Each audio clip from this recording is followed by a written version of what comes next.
Oradan söyledim yarım. Hələ o abşarın biraz da üstə qalıb ha. Görsən mi? Bir dənə də abşar üstündə qalıb.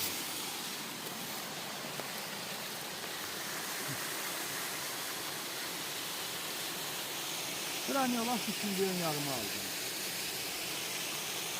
O vaxtda deyim ha, kray görürdülər düşündüğüm yarıma.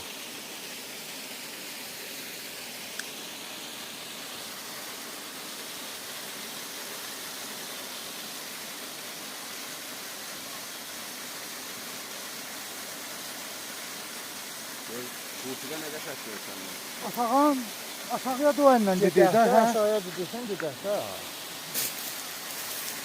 Ha, ne ha iki tane ne oldu?